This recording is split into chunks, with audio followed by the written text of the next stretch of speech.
નમસ્કાર વિદ્યાર્થી મિત્રો, ભૌતિક વિજ્ઞાન ચેપ્ટર નંબર 10 તરંગ પ્રકાશ શાસ્ત્ર એનો આજે ચોથો સેશન છે. તો આપણે લાસ્ટ ટાઈમ યંગના પ્રયોગ સુધી આ ટોપિક ભણી ગયા હતા. હવે એ યંગના પ્રયોગથી આપણે આગળ વધીશું અને આપણે ચર્ચા કરી ભાઈ આપણે કડા તફાવત માટેના વ્યાપક સૂત્ર મેળવવાના છે.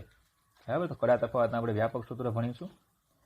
ચાલો તો ધ્યાન આપજો. અહીંયા યંગના ડબલ સ્લિટના પ્રયોગની મદદથી પદ તફાવતનું સૂત્ર મેળવી સહાયક અને વિનાશક વ્યતિકરણની શરતો પદ તફાવતના સ્વરૂપમાં જણાવો. તો યંગના ડબલ સ્લિટના પ્રયોગની મદદથી એનો જે પ્રયોગ હતો, બરાબર, એ પ્રયોગ ઉપરથી આપણે શું મેળવવાનું છે? હવે પદ તફાવતનું સૂત્ર. બરાબર, તો એના પ્રયોગનું એરેન્જમેન્ટ કંઈક આપણે આકૃતિમાં આ રીતે આપ્યું છે કે એક અહીંયા જે છે એ મુખ્ય ઉદ્ગમ છે, જે આપણે ભણી ગયા હતા કે ભાઈ એક અહીંયા, બરાબર, મુખ્ય ઉદ્ગમ હોય છે. અહીંયા બીજું એક પુઠ્ઠું રાખેલું હોય, એમાં છિદ્રો કરેલા હતા, જે આપણે લાસ્ટ ટાઈમ યંગના પ્રયોગ જોઈએ એકચ્યુઅલ પ્રયોગ ભણી ગયા તેની જેમ. બીજું અહીંયા એક મુખ્ય ઉદ્ગમ હોય છે ખરેખર, બરાબર, અને એ મુખ્ય ઉદ્ગમ જે છે એમાંથી જે પ્રકાશના કિરણો આવે એને એક છિદ્રમાંથી પસાર કરવાના, અને એ જે કિરણો છે એ બીજા છિદ્રોમાંથી પસાર થાય. આ રીતે આખું એરેન્જમેન્ટ હતું. સામે અહીંયા આ જે છે એ પડદો રાખેલો છે અહીંયા, અને પડદા ઉપર પડદો રાખેલો છે, બરાબર. પડદા ઉપર આપણને વ્યતિકરણની જે કંઈ ભાત હશે, મતલબ કે પ્રકાશિત અને અપ્રકાશિત જે બિંદુઓ હશે, એ અપ્રકાશિત અને પ્રકાશિત બિંદુઓ આપણને વ્યતિકરણ ભાતમાં જોવા મળશે. બરાબર, તો એ રીતે આખું આપણે એરેન્જમેન્ટ ગોઠવેલું છે અહીંયા. ચાલો, હવે આટલું જે ડિસ્ટન્સ છે S1 થી S2 નું, એ અંતર આપણે લેવામાં આવે છે D, એટલે કેમ કહેવામાં આવે કે બે છિદ્રો વચ્ચેનું અંતર. ચલો, S1 S2 છે એને છિદ્ર બોલવામાં આવે, અથવા ઘણી વખત એને સ્લિટ એવું પણ કહેવામાં આવે. સ્લિટ એટલે ખાંચ, કે ભાઈ પુઠ્ઠું છે એ જો પુઠ્ઠામાં આપણે આ રીતે છિદ્ર કરીએ તો છિદ્ર કહેવામાં આવે, અને એમાં જો આ રીતે આપણે સલાકાઓ કહીએ, બરાબર, આ રીતે આપણે સલાકાઓ પાડીએ તો એને ખાંચ કહેવામાં આવે, સ્લિટ કહેવામાં આવે એને. બરાબર, તો ચાલો એમની વચ્ચેનું અંતર લેવાનું સ્મોલ ડી, ઉદ્ગમથી પડદા સુધીનું અંતર લેવાનું કેપિટલ ડી. ઉદ્ગમથી જે પડદા સુધીનું અંતર છે એ કેટલું લેવામાં આવે? Capital D. તો આકૃતિમાં તમને આપેલું છે. આ છે મધ્યસ્થ બિંદુ, મતલબ કે S1 S2 ને જોડતા રેખાખંડનું લંબ દ્વિભાજક. S1 S2 ને જોડતા રેખાખંડનો લંબ દ્વિભાજક, બરાબર. S1 S2 ને જોડતા રેખાખંડનો લંબ દ્વિભાજક એ પડદા પરનું એક્ઝેક્ટ સેન્ટર પોઈન્ટ. ચલો, હોબળી આટલી. ઓકે, તો હવે જો શું થાય છે એમાં કે S1 S2 માંથી ઉત્સર્જિત ગોળાકાર તરંગો આકૃતિમાં દર્શાવ્યા પ્રમાણે પડદા G' પર વ્યતિકરણ સલાકાઓ રચે છે. એટલે કે આમાંથી જે પેલા ગોળાકાર તરંગો ઉત્પન્ન થશે એ માધ્યમમાં આ રીતે ગતિ કરશે, એ સંપાદીકરણ કરશે, અને જે પડદો છે એ પડદા ઉપર આપણને શું આપશે? વ્યતિકરણ સલાકાઓ આપશે. ચાલો, હોબળી આટલી. ઓકે, તો હવે સમજો કે અહીંયા S1 અને S2 એ અંતરો કેટલા થાય મારે એમાં જાણવા છે કે S1 થી P નું અંતર અને S2 થી P નું અંતર કેટલું થાય. બરાબર, તો જો એના માટે આપણે આ રીતે લઈએ કે મારે ધારો કે S1P અંતર લખવું છે. S1P અંતર કેટલું? તો S1P ઇક્વલ ટુ, અહીં જોજો, અહીંયા આ જે છે એ આટલું જે અંતર આવશે એ D/2 આવશે. ભાઈ ખબર પડે? બરાબર, તો આટલું જે અંતર વધ્યું આ એ કેટલું વધશે? તો કે x - D/2 વધશે. તો આપણે S1P અંતર જોતું હોય, S1P, અથવા ધારો કે એનો વર્ગ આપણે લઈએ તો આ કાટકોણ ત્રિકોણ થઈ જાય. તો આવું લખી શકાય, કાટકોણ ત્રિકોણ થઈ જાય. બરાબર, તો આપણે આવું લખી શકીએ કે આટલું જે ડિસ્ટન્સ છે એ છે D, આ D, અને બીજું છે એ x - D/2. તો કાટકોણ ત્રિકોણ પ્રમાણે લખવું હોય તો D² plus x - D/2 whole square. બરાબર, આ S1P અંતર આવે. ચલો, S2P અંતર લખવું હોય, S2P અંતર એટલે કે S2P નો વર્ગ. તો હું કાઢી નાખું. હવે જો આ જે છે આ D, અને સેમ આટલું જે છે એ D/2. બરાબર, તો S2P અંતર જોતું હોય, S2P અંતર, તો આ એક અંતર D, અને આ જે ટોટલ આવશે અહીંયાથી આટલું એ આવશે x પ્લસ D/2 થશે. P થી આ જે પોઈન્ટ છે અહીંયાથી આટલું ડિસ્ટન્સ આ x plus d by two થાય. તો આપણે s2p સ્ક્વેર લખવું હોય તો લખાય d square plus x plus d by two whole square. બોલજો ખબર પડી આટલી. s1p સ્ક્વેર s2p સ્ક્વેર તમને આ રીતે મળશે. હવે પદ તફાવત એટલે આપણે શું કીધેલું? પદ તફાવત એટલે મોટા અંતરમાંથી નાનું અંતર આપણે બાદ કરવાનું. બરાબર, મોટા અંતરમાંથી નાનું અંતર બાદ કરવાનું. તો મોટું અંતર કયું છે આમાં? s2p. નાનું અંતર કયું? s1p. તો આપણી પાસે s2p અને s1p નથી, એના વર્ગ છે, તો એના વર્ગની બાદબાકી કરીએ. મતલબ કે આપણે લઈશું s2p square minus s1p square. તો આવશે ડી સ્ક્વેર બરાબર પ્લસ, ચાલો અહીંયા આપણે આવશે x plus d by two square minus d square minus x minus d by two square. ચલો ડી સ્ક્વેર તો કેન્સલ થઈ જાય. બાકી વધ્યું છે જે એમાં આપણે શું કરી નાખીએ? વિસ્તરણ કરી નાખીએ. બરાબર, બાકી વધે આપણું x plus d by two square minus x minus d by two square. તો હવે જો s2p square minus s1p square equal to, ચલો શું છે? X plus d by two એનો વર્ગ એટલે આવશે x square plus 2x d by two plus d square by 4 minus minus શું છે? એક્સ માઇનસ ડી એટલે x square minus minus plus 2x d by two minus d square by 4. તો ચલો x square cancel થાય, d square by 4 cancel થાય, તો 2 cancel થાય, xd plus xd એટલે 2xd. ઓકે, ચલો એ 2xd વધે. હવે અહીંયા આપણે સૂત્ર લઈ લઈએ 10મા ધોરણનું. s2p માઇનસ s1p નો વર્ગ એટલે લખાય s2p માઇનસ s1p અને s2p પ્લસ s1p. કયું સૂત્ર એપ્લાય કર્યું? તો કે a square minus b square હોય તો a માઇનસ b અને a પ્લસ b. તો ચલો અહીંયા લખી નાખીએ આપણે s2p minus s1p s2p plus s1p equal two 2xd. તો આપણે પદ તફાવત જોતો હતો s2p માઇનસ s1p જોતો હતો તો આવશે 2xd ના છેદમાં s2p પ્લસ s1p. પદ તફાવત s2p minus s1p equal two 2xd ના છેદમાં s2p પ્લસ s1p. હવે જોજો s2p પ્લસ s1p એટલે કે આ બંને અંતરોનો સરવાળો. હવે સમજો શરત આવી છે કે d is less than capital D. મતલબ કે આ બંને ઉદ્ગમો છે એમની વચ્ચેનું અંતર ખૂબ ઓછું અને પડદાથી ઉદ્ગમથી પડદાનું જે આ અંતર છે કેપિટલ D એ ખૂબ મોટું. તો પછી આ P બિંદુ પડદા પર છે એને તમે અહીંયાથી જોઈન્ટ કરો કે પછી અહીંયાથી જોઈન્ટ કરો. બરાબર, એ અંતર એપ્રોક્સિમેટલી ઇક્વલ ટુ D લેવામાં આવે. કેટલું લેવામાં આવે? D. તો આ ખાસ તમારે શું કરવાનું? ધ્યાન રાખવાનું છે. કન્ડિશન છે આ કે x અને d, હા x પણ નાનું, x અને d એટલે P બિંદુ કેવું થાય? ખૂબ નીચે આવે, ખૂબ નજીક આવે. અને પરિણામે આપણે શું કરી શકીએ કે S1 થી તમે P ને જોઈન્ટ કરો કે S2 થી P ને જોઈન્ટ કરો, લગભગ સમાન થાય. સમજો દાખલા તરીકે S1 S2 ધારો કે અહીંયા છે અને x પણ ખૂબ નાનું, તો પછી S1 થી x લ્યો કે S2 થી x લ્યો, એ અંતર એપ્રોક્સિમેટલી કેટલું થાય? x જેટલું થાય. તો ચલો કન્ડિશન તો કે x અને d is less than capital D હોવાથી s2p plus s1p equal two 2d. કારણ કે એક અંતર d એટલે બંને થાય 2d. તો આવશે s2p minus s1p equal two 2xd ના છેદમાં 2d. 2 કેન્સલ થાય તો s2p minus s1p equal to xd by d. તો તમારે આ સૂત્ર યાદ રાખવાનું છે. બરાબર, આ સૂત્ર તમારે યાદ રાખવાનું છે. વ્યતિકરણ આપે એટલે હંમેશા પદ તફાવતમાં xd બાય d સૂત્ર આવે. વ્યતિકરણ માટે પદ તફાવતમાં xd બાય d સૂત્ર આવે.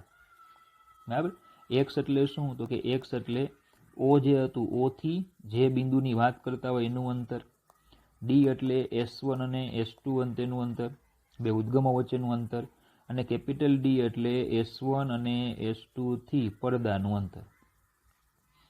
તો આ પદ તફાવતનું વ્યાપક સૂત્ર છે. આ વ્યતિકરણના કિસ્સામાં એટલે કે સહાયક વ્યતિકરણ હોય કે વિનાશક વ્યતિકરણ હોય, પદ તફાવત બંનેને એપ્લાય થાય.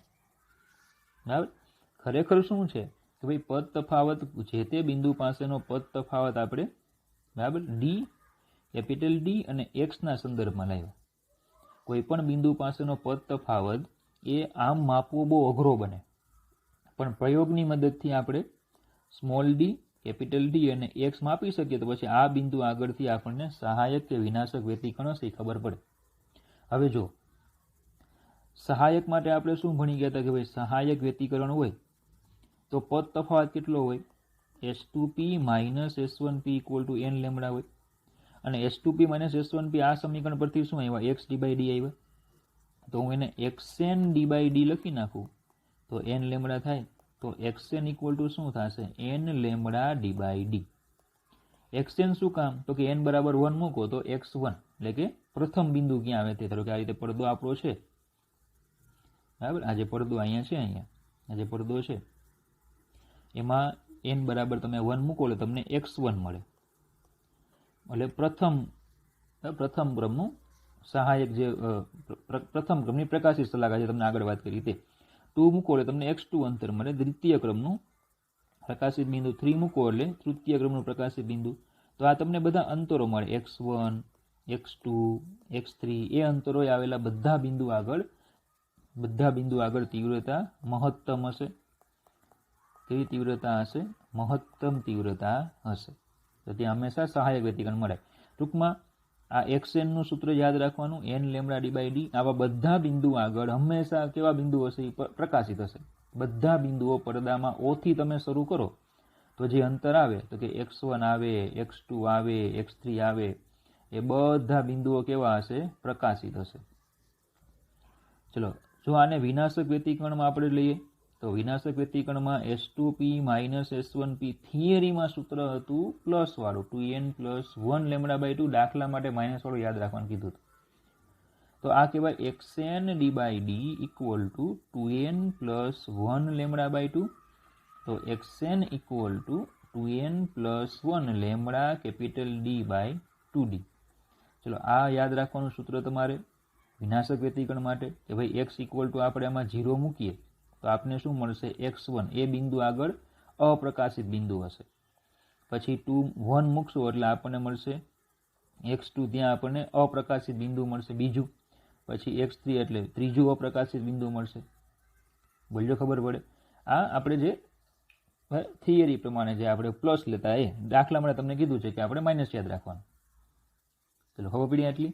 તો આ બધા બિંદુ આગળ તીવ્રતા કેવી હશે? 0. એટલે આપણને અપ્રકાશિત બિંદુ ત્યાં જોવા મળશે. બરાબર. તો આ ચેપ્ટરની પહેલા નંબરની આઈએમપી થિયરી છે.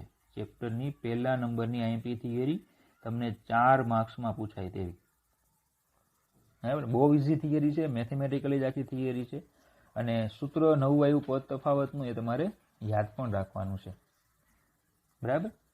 ચાલો, એની પછી આગળ લઈએ કે બે ક્રમિક પ્રકાશિત અને અપ્રકાશિત શલાકાઓ વચ્ચેના અંતરનું સૂત્ર ગોતો. હવે સમજો કે ક્રમિક પ્રકાશિત અને અપ્રકાશિત શલાકાઓ તો કે માધ્યમમાં કેવી દેખાશે? પડદા ઉપર કેવી દેખાય? તો કે આ રીતે દેખાય. જેમાં ડાર્ક કરેલો ભાગ છે બ્લેક એ કઈ હશે? અપ્રકાશિત. અને જે અંદર પ્રકાશ જોવા મળે છે કઈ હશે? પ્રકાશિત હશે. એટલે પડદા પર તમને આ રીતે વક્ર દેખાય, તમને આવી રીતે સીધા પટ્ટાઓ દેખાય. એ શું હશે? પ્રકાશિત અને અપ્રકાશિત શલાકા. હવે આપણે મેળવવાનું છે બે ક્રમિક પ્રકાશિત અને અપ્રકાશિત શલાકા વચ્ચેનું અંતર. હવે સમજો, ક્રમિક પ્રકાશિત મતલબ કે આ એક પ્રકાશિત આવી તો એની પછી પ્રકાશિત અહીંયા છે, બરાબર. અથવા આ એક અપ્રકાશિત છે તો એની પછી અપ્રકાશિત અહીંયા છે. તો એમની વચ્ચેના આ અંતર જે આવે બીટા, ધારો કે કહી દઈએ તો બીટાનું આપણે સૂત્ર મેળવવાનું છે. પડે ખબર? એક જે અંતર છે આ બીટા, એ બીટાનું આપણે સૂત્ર મેળવવાનું છે. બરાબર. તો જો આકૃતિમાં દર્શાવ્યું છે પડદા પર પ્રકાશિત અને અપ્રકાશિત શલાકાઓ એટલે કે પટ્ટાઓ જોવા મળશે. આવા પટ્ટાઓને શલાકાઓ કહેવાય. હવે ધારો કે હું પેલા છે ને બે ક્રમિક પ્રકાશિત માટેના અંતરની વાત કરીએ. પેલા બે આપણે પ્રકાશિત લઈએ. બરાબર. મતલબ કે આપણો જે આ પડદો છે, આ જે આપણો પડદો છે એમાં ધારો કે આ આપણું પેલું O બિંદુ છે, તો એમાં ધારો કે અહીંયા મને x1 ક્રમનું પ્રકાશિત બિંદુ મળ્યું, પહેલા ક્રમનું પ્રકાશિત મળ્યું, તો પછી મને બરાબર બીજા ક્રમનું પ્રકાશિત બિંદુ અહીંયા મળ્યું, બીજું પ્રકાશિત. તો આટલું જે ડિસ્ટન્સ આવે એ x1 આવે, આટલું જે ડિસ્ટન્સ આવે એ x2 આવે. તો આટલું જે આવ્યું એ બે ક્રમિક વચ્ચેનું અંતર આવી ગયું. એટલે x2 માંથી મારે શું કરવા પડે? x2 માંથી મારે x1 બાદ કરવા પડે. બોલજો ખબર પડે? બરાબર. ફરીથી જો ખબર ન પડી હોય તો ફરીથી શું વાત કરીએ આપણે કે આ જ પ્રયોગ, આપણો આ જ પ્રયોગને આપણે ચર્ચા કરવાની છે. આ જ પ્રયોગ છે. ઓથી મને ધારો કે પહેલું પ્રકાશિત બિંદુ અહીંયા મળ્યું, તો એના માટે આ અંતર કેવું કહેવાય? x1. બીજું પ્રકાશિત બિંદુ મને અહીંયા મળ્યું, આ પહેલું પ્રકાશિત, આ બીજું પ્રકાશિત, તો એના માટેનું અંતર એટલે x2. તો આ બંને ક્રમિક કહેવાય. તો એમની વચ્ચેનું અંતર એટલે શું થાય? તો કે x2 - x1 થાય. બરાબર. હવે ધારો કે હું શું કહું કે ભાઈ આને હું n નામ આપી દઉં, n વ્યાપક રીતે, તો પછી આ કયું લેવાય? n+1 લેવાય. તો પછી આ x1 હતું ત્યાં શું કહેવાય? xn. તો x2 હતું ત્યાં શું કહેવાય? xn+1. તો અહીંયા શું આવશે? xn+1 - xn. ખબર પડે? એટલે આપણને કોઈ પણ બે પ્રકાશિત બિંદુઓ વચ્ચેના અંતર મળે. તો xn નું સૂત્ર કયું છે? આ છે n/d. n/d/d. તો જો હું લઉં છું પેલા n માં ક્રમનું, બરાબર, સહાયક વ્યતિકરણ હોય તો xn = n/d/d. તો એની પછી લેવાય મારે n+1 માં ક્રમનું સહાયક વ્યતિકરણ, તો n હોય ત્યાં n+1 મૂકવાના, તો n+1 λ/d/d કહેવાય. તો બંને વચ્ચેનું અંતર એટલે બીટા, એટલે આવશે xn+1 - xn, એટલે થઈ જશે બંનેમાંથી λ/d/d છે એ કોમન આવી શકે. તો λ/d/d ને હું કોમન રાખું એટલે n+1 - n. તો બીટા = મને મળશે n કેન્સલ થાય તો λ/d/d. ચલો આ સૂત્ર પણ તમારે યાદ રાખવાનું છે કે બે ક્રમિક પ્રકાશિત શલાકાઓ વચ્ચેનું અંતર λ/d/d આવે. બે ક્રમિક પ્રકાશિત શલાકાઓ વચ્ચેનું અંતર λ/d/d આવે. ઓકે, ગણતરી બહુ સિમ્પલ જ છે. એક n લઈ લ્યો તો બીજું n+1. ચાલો, તો બે ક્રમિક પ્રકાશિત શલાકાઓ વચ્ચેનું અંતર આપણે મેળવ્યું, બીટા = λ/d/d. હવે ધારો કે બે ક્રમિક અપ્રકાશિત શલાકા ધારો કે લઈએ, અપ્રકાશિત શલાકા. તો અપ્રકાશિત શલાકા માટે આપણે સૂત્ર શું ભણી ગયા હતા? xn = 2n+1 λ/d/2d. જો 2n+1 λ/d/2d. તો ચલો સેમ ગણતરી એમાં કરવાની હોય, સેમ ગણતરી આવે. મતલબ કે પેલા n માં ક્રમની અપ્રકાશિત લઈએ તો xn = 2n+1 λ/d/2d. પછી n+1 મી લઈએ તો x જ્યાં n હોય ત્યાં n+1, તો 2n+1 + 1 λ/d/2d. તો હવે બીટા = xn+1 - xn. તો λ/d/2d તો કોમન આવશે, તો આ આવશે હવે, એટલે કે 2n+2+1 -2n-1 આ બાદ કરવાનું.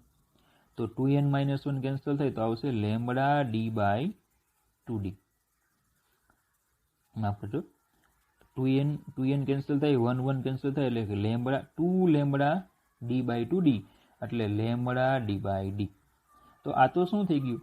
બે ક્રમિક પ્રકાશિત તમે લ્યો કે બે ક્રમિક અપ્રકાશિત લ્યો, બંને વચ્ચેનું અંતર કેવું થાય? λ/d/d થાય. બે ક્રમિક પ્રકાશિત લ્યો કે બે ક્રમિક અપ્રકાશિત, એમની વચ્ચેનું અંતર થાય λ/d/d. બીજું, જો તમને એમ કીધું હોય કે શલાકાની પહોળાઈ, તો શલાકાની પહોળાઈ પણ λ/d/d જ આવે. અને આપણે ગણતરી નથી આપી, તમે નીટ કે JEE માં તમે ગણતરી કરશો, પણ આમાં આપણે કઈ જરૂર નથી. શલાકાની પહોળાઈ, શલાકા કેવટલી પહોળાઈની દેખાય, દાખલા તરીકે આ આ જે છે એ સલાકાની પહોળાઈ, એમ આ ખાલી પ્રકાશિત ભાગ કેટલો પહોળાઈનો દેખાય એમાં, તો એ સલાકાની પહોળાઈ એટલે પણ શું લખાય? Lambda d by d. તો એક સૂત્ર, 3 ફાયદા, એકા 3. ક્યાં ક્યાં ઉપયોગ થાય? 2 ક્રમિક પ્રકાશિત હોય તો પણ ઉપયોગ થાય, 2 ક્રમિક અપ્રકાશિત હોય તો પણ ઉપયોગ થાય, અને સલાકાની પહોળાઈ કીધી હોય તો પણ ઉપયોગ થાય. પણ આ બધું છે ને વ્યતિકરણમાં ઉપયોગ થાય. શેમાં? વ્યતિકરણમાં. કારણ કે દાખલા ગણશું ને તો તેમાં વ્યતિકરણ અને એની પછીની ઘટના વિવર્તન બધામાં આવું આવે, બંનેમાં આવું આવશે. તો આ લેમ્બડા ડી બાય ડી કોનું સૂત્ર? 2 ક્રમિક પ્રકાશિત કે અપ્રકાશિત કે સલાકાની પહોળાઈનું સૂત્ર. ચલો ખબર પડી? તો ચલો આ પણ આઈએમપી થિયરી જે લાસ્ટ લગભગ 2019ની એક્ઝામમાં, સોરી માફ કરજો, 2020ની એક્ઝામમાં પૂછાઈ ગઈ છે કે 2 ક્રમિક પ્રકાશિત અને 2 ક્રમિક અપ્રકાશિત સલાકા વચ્ચેના અંતરનું સૂત્ર મેળવો. ચલો ખબર પડી આટલી? બરાબર. ચાલો, તો ઇઝી જ છે એકદમ. ચાલો, એની પછી છે વ્યતિકરણ ભાતની સમજૂતી, જે આપણે હમણાં આગળ વ્યતિકરણ ભાત આખી ભણી ગયા, એટલે બ્લેક પટ્ટાવાળી, એને થોડીક આપણે સમજવાની છે કે એ સમજૂતી શું આપે છે. તો હવે જુઓ, યમના પ્રયોગમાં પડદા પરનું મધ્ય બિંદુ O, એટલે કે આ એક્ઝેક્ટ સેન્ટર પર આવે તે, જે ઉદ્ગમો S1 S2 થી સમાન અંતરે છે. બોલો, આના માટે S1 અને S2 કેવા થાય? સમાન. S1O = S2O. તો તમને યાદ છે કે આપણે આવું આગળ પણ લીધેલું હતું કે ભાઈ આ S1 ઉદ્ગમ છે, આ S2 ઉદ્ગમ છે. પેલું P બિંદુ લીધેલું કે જેના માટે S1P બરાબર S2P આવતું હતું, અને એ આવતું હતું કેવું? પ્રકાશિત. એ કેવું આવતું હતું? પ્રકાશિત. તો n બરાબર 0 હોવાથી તે બિંદુ પ્રકાશિત હોય છે. n બરાબર 0 કેમ? તો કે S2P માઇનસ S1P તમે કરો તો n લેમ્બડા. બોલો ખબર પડે? તો આ બંને સરખા ક્યારે થાય? તો કે આ સામે 0 થાય તો થાય કે નહીં? તો લેમ્બડા તો 0 ન હોય, તો એનો મતલબ કે n કેટલા આવવા જોઈએ? 0. બરાબર. તો n બરાબર 0 માટે છે, અને બિંદુ કેવું મળે? પ્રકાશ. એટલે પેલું કામ થઈ ગયું. બીજું જો, પડદાના મધ્ય બિંદુ O માંથી પસાર થતી રેખા, પડદાનું મધ્ય બિંદુ O જે છે આ, એમાંથી જે પસાર થતી રેખા પરના બધા બિંદુઓ S1 S2 થી સમાન અંતર આવેલા હશે. મતલબ કે આ રેખા, એમાં આ રેખા પર કોઈ પણ બિંદુ તમે લ્યો, આ જે રેખા છે, બરાબર, આ પડદા પર આ રેખા પર તમે કોઈ પણ બિંદુઓ લો, કોઈ પણ બિંદુ લો, અહીંયા લ્યો, અહીંયા લ્યો, અહીંયા લ્યો, અહીંયા લ્યો, બધા બિંદુઓ માટે શું હશે? S1P = S2P હશે. તેથી તેને અનુરૂપ મધ્યસ્થ પ્રકાશિત સલાકા મળે, જે આકૃતિમાં દર્શાવેલી છે. કઈ સલાકા મળશે તમને? મધ્યસ્થ પ્રકાશિત સલાકા મળે. કઈ સલાકા મળે? મધ્યસ્થ પ્રકાશિત. ખબર પડી આટલી? ઓકે. હવે જો, પડદા પર વ્યતિકરણ ભાતનો આકાર નક્કી કરવો. વ્યતિકરણ ભાત કેવા આકારની મળે? એ આકાર નક્કી કરવા માટે કોઈ ચોક્કસ સલાકા એવા બિંદુઓના સ્થાનોને અનુરૂપ હોય કે જેના માટે S2P માઇનસ S1P અચળ હોય. તો ખબર જ છે આપણને કે વ્યતિકરણમાં S2P માઇનસ S1P એટલે પદ તફાવત, અને એ પદ તફાવત હંમેશા અચળ હોય. કેમ અચળ હોય? કારણ કે વ્યતિકરણમાં સુસંબદ્ધ ઉદ્ગમો હોય. પ્રકાશિત, સહાયક અને વિનાશક વ્યતિકરણમાં કેવા ઉદ્ગમો હોય? સુસંબદ્ધ. સુસંબદ્ધ ઉદ્ગમોમાં કળા તફાવત કેવો હોય છે? અચળ. કળા તફાવત અચળ હોય છે. અને જો તમને 11મું ધોરણ યાદ હોય તો તમને એક સૂત્ર પણ કરાયું છે કે કળા તફાવત બરાબર K ગુણ્યા પથ તફાવત. એટલે જો યાદ ન હોય તો હાંસિયામાં લખી નાખવાનું, કળા તફાવત બરાબર K ગુણ્યા પથ તફાવત. K એટલે 2π/λ. તો સીધી વાત છે કે ભાઈ કળા તફાવત તો સુસંબદ્ધ ઉદ્ગમોમાં અચળ હોય, લેમ્બડા તો તરંગ લંબાઈ છે, અચળ હોય, તો પદ તફાવત કેવો હોય? અચળ. તો કોઈ પણ બિંદુ આગળ તમારે ભાત નક્કી કરવું હોય, કોઈ પણ બિંદુ આગળ વ્યતિકરણ ભાત જે છે, સલાકા છે, એનો આકાર નક્કી કરવો હોય તો S2P માઇનસ S1P તો અચળ આવે. હવે જો આ ગુણાંક એટલે કે જે અહીંયા અચળાંક આવે તે, જે અચળાંક અહીંયા આવ્યો તે, એ અચળાંક લેમ્બડાના પૂર્ણ ગુણાંક બરાબર હોય, એટલે કે n લેમ્બડા, તો સીધી વાત છે કે પ્રકાશિતનું થઈ ગયું. અને જો λ/2 ના પૂર્ણ ગુણાંકમાં હોય, મતલબ કે 2n + 1 λ/2, તો એ અપ્રકાશિત હશે. આટલું ખબર પડી? બરાબર. જ્યારે XY સમતલમાં રહેલ P બિંદુ કે જેથી S2P માઇનસ S1P બરાબર ડેલ્ટા અચળ હોય ત્યારે બિંદુનો ગતિપથ અતિવલય હશે. કેવો હશે? અતિવલય હશે. મતલબ કે સલાકાઓ કેવી દેખાય? અતિવલય. જે આગળ આપણે હમણાં આકૃતિ જોઈ આવી અતિવલય સલાકાઓ દેખાય, એટલે કે વક્ર થઈ ગયેલી હશે એમ. બરાબર. તો S2P - S1P અચળ હોય ત્યારે તે બિંદુનો ગતિપથ અતિવલય હશે, એટલે કે એ બિંદુ આપણને અતિવલય પ્રમાણે દેખાય. તો આમ સલાકાની ભાત એકદમ કેવી હશે? અતિવલય. પરંતુ જો સલાકાની પહોળાઈની સરખામણીમાં ડી ખૂબ જ વધારે હોય, સલાકાની જે પહોળાઈ જે છે તે કઈ પહોળાઈ? તો કે λd/d.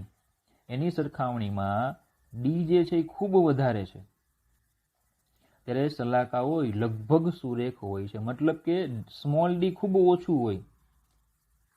બરાબર. સ્મોલ ડી જે છે, અથવા માફ કરજો, λd/d, બરાબર, એની સરખામણીમાં ડી વધારે, એટલે કે આ λd/d છે એ ખૂબ ઓછું હશે. સલાકાની પહોળાઈ એ કેવી હશે? ખૂબ ઓછી હશે. બરાબર. તો ડીની સરખામણીમાં ખૂબ ઓછી, કારણ કે લેમડા અને ડી પણ આમાં છે કે નહીં? બરાબર. તો આ લેમડા અને ડીના ગુણોત્તરને આધારે λd/d જે થાય એ ખૂબ ઓછું હોય ને ડી જો ખૂબ વધારે હશે તો સલાકાઓ લગભગ કેવી હશે? સુરેખ. અને આપણા કિસ્સામાં છે ને હંમેશા આવું હશે કે λd/d જે તમે લેશો ને સલાકાની પહોળાઈ એ ખૂબ ઓછી હશે. એની સરખામણીમાં પડદાથી ઉદ્ગમ જે છે S1 S2 થી પડદાનું અંતર કેવું હશે? ખૂબ વધારે હશે. S1 S2 થી પડદાનું અંતર કેવું હશે? ખૂબ વધારે હશે. ખબર પડી આટલી? જો સલાકાની પહોળાઈની સરખામણીમાં ડી ખૂબ વધારે હોય તો સલાકાઓ લગભગ સુરેખ હોય છે, જે આકૃતિમાં દર્શાવેલી છે. એટલે કે અહીંયા આપણે બતાવી છે તે આપણી સલાકાઓ કેવી હશે? બધી સુરેખ. ખબર પડી આટલી? બરાબર. તો સલાકાની પહોળાઈ એટલે આજે તમને કીધું હતું તે. હવે આની આટલાની સરખામણીમાં તો ડી બોલો ખૂબ મોટું જ હતું કે નહીં? હવે એ કેમ નાનું થાય? તો કે તરંગ લંબાઈ લેમડા જે છે એ ખૂબ નાની હોય કે નહીં? તરંગ લંબાઈ લેમડા ખૂબ નાની થાય તો λd/d છે એ કેવું થશે? નાનું જ થવાનું છે. કારણ કે ખરેખર આ ધારો કે આપણે 100 એટલે કે 1 મીટર જેટલું લઈએ આપણે, બરાબર, 1 મીટર. તો પ્રકાશ ધારો કે દ્રશ્ય પ્રકાશ આપણે લઈએ તો તરંગ લંબાઈ કેટલી એની થાય? તો કે 4000 એંગસ્ટ્રોમ ધારો કે લઈએ તો 10⁻⁷ મીટર થાય, એટલે ખૂબ ઓછી થાય. પરિણામે λd/d કેવું મળે? ખૂબ ઓછું મળે. તો ખબર પડી આટલી? ઓકે. તો તરંગની સલાકાઓ કેવી હશે? આવી સુરેખ હશે, વક્ર થશે નહીં. તો ફિઝિક્સમાં આપણે બધી સલાકાઓ છે ને સુરેખ જ લેવાની, વક્ર આવશે જ નહીં. બરાબર. ચાલો, તો એની પછી છે આ વ્યતિકરણ ભાતની સમજૂતી થઈ ગઈ. એની પછી છે ડેનિસ ગાબરનું વ્યાખ્યાન. એટલે કે ડેનિસ ગાબર એક નોબેલ પારિતોષિક એવા વૈજ્ઞાનિક છે. બરાબર. એનું વ્યાખ્યાન એટલે કે એને પોતાની બુકમાં કંઈક લખ્યું છે. શું લખ્યું છે એની આપણે ચર્ચા કરવાની છે. કંઈક લખેલું છે, શું લખેલું છે આપણે જોઈએ. બરાબર. તો એણે થોમસ યંગ વિશે કેટલીક વાતો લખી છે. થોમસ યંગ વિશે કે થોમસ યંગ દ્વારા 1801માં કરવામાં આવેલ અદ્ભુત સરળ પ્રયોગ દ્વારા પ્રકાશનો તરંગ સ્વભાવ પ્રથમ વખત ખાતરીપૂર્વક દર્શાવવામાં આવ્યો. થોમસ યંગે જે પ્રયોગ કર્યો, આપણે એનો પ્રયોગ આગળ ભણી ગયા. થોમસ યંગે જે આખો પ્રયોગ કર્યો, બરાબર, એ પ્રયોગે શું હતું કે પ્રકાશનો તરંગ સ્વભાવને ખૂબ સરળતાથી ખાતરી આપતું કે પ્રકાશ એ તરંગ સ્વરૂપ ધરાવે છે. શું કામ? સમજો કે વ્યતિકરણ જે થાય ને, વ્યતિકરણ પ્રકાશના તરંગ ઘટના પર આધારિત જ છે. બરાબર. પરાવર્તન અને વક્રીભવન તો તરંગ હોય તોય થાય ને કિરણ લઈએ તોય થાય, પણ વ્યતિકરણ પ્રકાશના તરંગ ઘટના પર જ આધારિત છે. એટલે થોમસ યંગે જે વ્યતિકરણનો પ્રયોગ કર્યો એના ઉપરથી પ્રકાશને તરંગ પ્રકૃતિ છે એવું ખૂબ ખાતરીપૂર્વક થઈ ગયું. તેણે શું કર્યું? તો કે સૂર્યપ્રકાશનું એક કિરણ લીધું. એક રૂમ છે, એ રૂમમાં સૂર્યપ્રકાશના કોઈ કિરણને એણે દાખલ કર્યું. બરાબર. તો સૂર્યપ્રકાશનું કિરણ છે એ રૂમમાં દાખલ થવા દીધું એણે. હવે એની આગળ એણે શું કર્યું? એક કાળો પડદો રાખી દીધો. કેવો પડદો રાખી દીધો? કાળો પડદો રાખ્યો અને તેમાં 2 નાના છિદ્રો કરી દીધા. શું કરી દીધા? એમાં 2 નાના છિદ્રો કરી દીધા. બરાબર. તેનાથી આગળ અમુક અંતરે એક સફેદ પડદો રાખ્યો. આ કાળો પડદો રાખ્યો. શું કામ કાળો પડદો રાખ્યો હોય તમને ખ્યાલ આવતું હોય જો કે ભાઈ જે કંઈ પ્રકાશના કિરણો જે છે એમાં ખાલી આ છિદ્રમાંથી પસાર થાય ને એ જ જાય. કાળો પડદો થયો એટલે બાકીના કિરણોનું શું કરી? શોષણ કરી લે. પછી અહીંયા શું રાખ્યો? એને સફેદ પડદો રાખ્યો. પછી શું રાખ્યું તેણે ત્યાં અમુક અંતરે સફેદ પડદો રાખ્યો, બરાબર. અને તેણે પડદા ઉપર જોયું તો પડદા ઉપર એને શું મળ્યું જોવા, તો કે વ્યતિકરણ ભાત એને પડદા ઉપર જોવા મળી. શું જોવા મળ્યું? વ્યતિકરણની ભાત. ખબર પડે, એને વ્યતિકરણની ભાત જોવા મળી. એમાં એને શું જોયું કે બે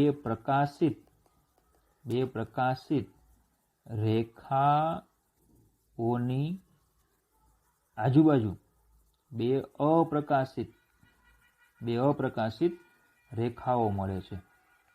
બે પ્રકાશિત રેખાઓ હોય, ધારો કે આ પ્રકાશિત છે, બરાબર, આ પ્રકાશિત છે, તો એની આજુબાજુ એને શું મળે છે? બે અપ્રકાશિત રેખાઓ મળે છે. એટલે ટૂંકમાં એક પ્રકાશિત, એક અપ્રકાશિત, પ્રકાશિત અપ્રકાશિત, પ્રકાશિત અપ્રકાશિત, આવું એને જોવા મળે છે. કેટલી? બે. કેટલી મળી? ખાલી એને બે. બે પ્રકાશની આજુબાજુ બે અપ્રકાશિત, બરાબર. જો તો આ ફર્સ્ટ એને ટ્રાય કરી આખી. તેને સૂર્યપ્રકાશના કિરણને રૂમમાં દાખલ થવા દીધો. તેની આગળ કાળો પડદો રાખ્યો, તેમાં બે નાના છિદ્રો કર્યા અને તેમાંથી આગળ અમુક અંતરે એક સફેદ પડદો રાખ્યો. તેણે બે પ્રકાશિત રેખાઓના છેડે પ્રમાણમાં બે અપ્રકાશિત રેખાઓ જોઈ. બે પ્રકાશિત રેખાઓના છેડે શું જોઈ? બે અપ્રકાશિત રેખાઓ. હવે આ પ્રયોગથી એને ખૂબ પ્રોત્સાહન મળ્યું. શું મળ્યું? પ્રોત્સાહન મળ્યું. પ્રોત્સાહન મળ્યું એટલે એને એવું થયું કે હું બીજો પ્રયોગ કર્યો. તો એણે લીધું સ્પિરિટ લેમ્પ. સ્પિરિટ, બરાબર. સ્પિરિટ જે છે એની જ્યોત લીધી એણે, સ્પિરિટની જ્યોત, બરાબર. અને એનો પ્રકાશ લીધો. એમાં થોડુંક મીઠું નાખી દીધું. એટલે હવે સોડિયમની પીળી જ્યોત નીકળી. શું થયું? હવે સોડિયમની પીળી જ્યોત નીકળી. સેમ આ પ્રયોગ કર્યો તો એને હવે સંખ્યાબંધ, કેવી? સંખ્યાબંધ અપ્રકાશિત અને પ્રકાશિત સલાખાઓ જોઈ. સંખ્યાબંધ આવી અને અપ્રકાશિત સલાખાઓ જોઈ. પહેલા શું જોયું હતું? એને માત્ર બે. પણ હવે એને શું જોયું? સંખ્યાબંધ અપ્રકાશિત સલાખાઓ જોઈ. અને બીજું એને એ પણ જોયું કે આ બધી સરખા અંતરે આવેલી છે. કેવા અંતરે? સરખા અંતરે આવેલી છે. આપણે ભણી ગયા હમણાં થિયરીમાં કે લેમ્બડા ડી/d જેટલું બંને વચ્ચે અંતર આવે, પ્રકાશિત હોય કે અપ્રકાશિત. ખબર પડી આટલી, બરાબર. તો આના પરથી એવું સ્પષ્ટ સાબિત થાય છે. શું સાબિત થયું? કે ભાઈ અહીંયા જો બે ઉદ્ગમો હતા, એમાંથી પ્રકાશ ભેગો થાય. પ્રકાશના કિરણો, પ્રકાશ જે છે એ પ્રકાશના કિરણો ભેગા થાય તો ખરેખર શું થવું જોઈએ? તીવ્ર પ્રકાશ મળવો જોઈએ, પણ ના, અંધારું મળે છે.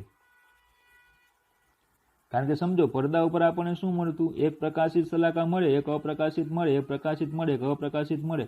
તો એનો અર્થ એવો થાય કે જ્યાં અપ્રકાશિત હશે ત્યાં બંને પ્રકાશ એકબીજાની તીવ્રતાને નાબૂદ કરતા હોય છે. મતલબ કે બે પ્રકાશના કિરણો ભેગા થાય અને શું આપે? અંધારું. બોલ્યો? ખબર પડી? બે પ્રકાશના કિરણો ભેગા થાય અને અંધારું આપે. તો આવું ફિઝિક્સમાં જ થાય. બે પ્રકાશના કિરણો ભેગા થઈને શું મળે? અંધારું. ખરેખર તો બે પ્રકાશના કિરણો ભેગા થાય તો શું થાય? તીવ્રતા વધવી જોઈએ. પણ ક્યારે? અસુસંબદ્ધ ઉદ્ગમો હોય તો. સુસંબદ્ધ ઉદ્ગમોમાં શું જોવા મળે છે? સહાયક અને વિનાશક વ્યતિકરણો થાય. એટલે ક્યાંક તીવ્રતા મળે, ક્યાંક ન મળે, ક્યાંક મળે, ક્યાંક ન મળે, એવું થાય. બરાબર. તો જો આગળ વધીએ. તો પેલો પ્રયોગ કર્યો એણે. પહેલા પ્રયોગની આ ઘટનાએ તેને આ પ્રયોગ ફરીવાર કરવા પ્રોત્સાહન આપ્યું. પણ આ વખતે પ્રથમ પ્રકાશ ઉદ્ગમ તરીકે સ્પિરિટ જ્યોત લીધી. તેમાં થોડું મીઠું ઉમેરતા સોડિયમનો તેજસ્વી પીળો પ્રકાશ ઉત્પન્ન થયો. આ વખતે તેને સંખ્યાબંધ અપ્રકાશિત સલાકાઓ જોઈ જે એકબીજાથી સરખા અંતરે હોય. આ પહેલી વખતની સ્પષ્ટ સાબિતી હતી કે પ્રકાશ એકબીજામાં ઉમેરાઈને અંધારું આપી શકે છે. પ્રકાશ એકબીજામાં ઉમેરાઈને શું આપે? અંધારું. આ ઘટનાને વ્યતિકરણ કહે છે. આ ઘટનાને શું કહેવામાં આવે છે? વ્યતિકરણ. તો થોમસ યંગે આની અપેક્ષા રાખેલી હતી, કારણ કે તે પ્રકાશના તરંગવાદમાં માનતો હતો. થોમસ યંગને ખબર જ હતી કે આવું થશે. કેમ? તો કે પ્રકાશના તરંગવાદ જે છે એમાં તે માનતો હતો. ખબર પડે? બરાબર. તો આ બધી વાત કોને કરી? તો કે આ બધી વાત આપણે જે વૈજ્ઞાનિક આપ્યો છે, ડેનિસ ગાબર નામના વૈજ્ઞાનિકે એના વ્યાખ્યાનમાં આવું કીધું કે થોમસ યંગે આવું બધું કરેલું એમ. બરાબર. તો ચલો આ સાથે આપણે ચેપ્ટરનું વ્યક્તિકરણ આખું કમ્પ્લીટ પૂરું થાય છે. તો નેક્સ્ટ સેશનમાં આપણે વ્યક્તિકરણ પર આધારિત કેટલાક દાખલાઓ જે છે એ બધા દાખલાઓની ચર્ચા આપણે આગળના સેશનમાં કરીશું અને એની પછી નેક્સ્ટ ટોપિક આવશે વિવર્તન. ઓકે, આજે આટલું જ રાખીએ. Thank you.